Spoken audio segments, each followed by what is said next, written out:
Hey folks, Matt from artoftheimage.com. Got a question in from Omer San Gabriel. I hope I'm saying that right. He says, "Good day, Matt. I'm in the lookout for a budget-friendly wide aperture lens now, and I'm choosing between Nikon's 50mm f1.8G, Nikon's 35mm f1.8G, and Sigma's 17 to 50 f2.8 EXDC OS HSM.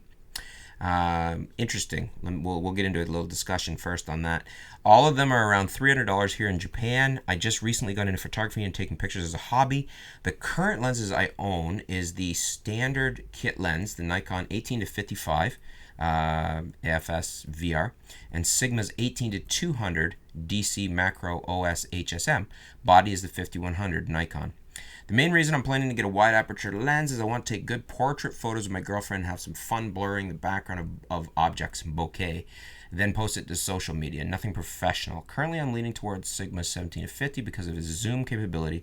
I think it is more versatile, especially for a beginner like me. What's holding me back is both 35mm Nikon 50 has a wider aperture of f1.8. Upon my understanding, will give a better depth of field and low light performance. I'll most probably use it outdoors, but I still want to use it indoors if there's an opportunity. I've also done some reading that the depth of field of 50 is better compared to the 35 because of the focal length, but some people say that sometimes they're having difficulty using it indoors because of the focal length. Does the f1.8 have a huge difference in depth of field compared to f2.8? If it doesn't, I'll probably get the Sigma 1750 f2.8. Please help me decide on this one. Thank you very much, and more power. P.S. I'm sorry for all the newbie questions. Maybe some of them does not make any sense. I'm still learning the ropes. No, absolutely. Good questions.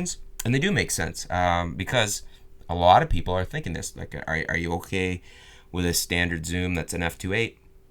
Or should you go to an f1.8? I personally like both these lenses, but they're for two different things for me. The Sigma 17 to 50 f2.8 is something I would use as an event lens. I shoot weddings with it. I did shoot weddings with it. Love that lens. And the 50 f1.8, that would be what I'd be happy shooting an entire wedding with. The Sigma 17 to 50 f2.8 on one body and a 50mm f1.8 on the other. Two different reasons. The 17 to 50 f2.8 gives me a pretty fast lens for low light and whatnot, and I can use it in most situations. And then the 50 gives me my portrait lens because it's almost an 85 on a crop body at f1.8, so I can blur out my background, and also my candids, like picking off shots here and there and able to isolate the background.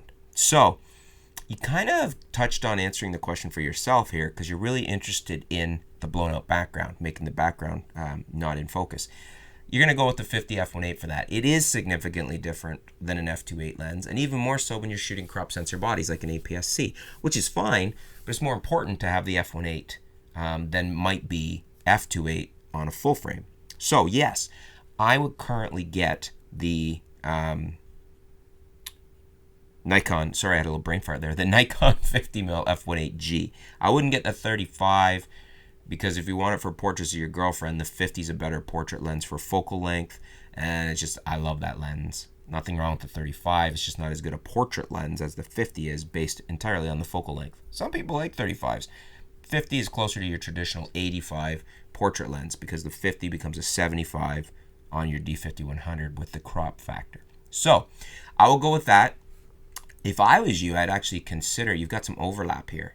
So you've got the 18 to 55 and the Sigma 18 to 200.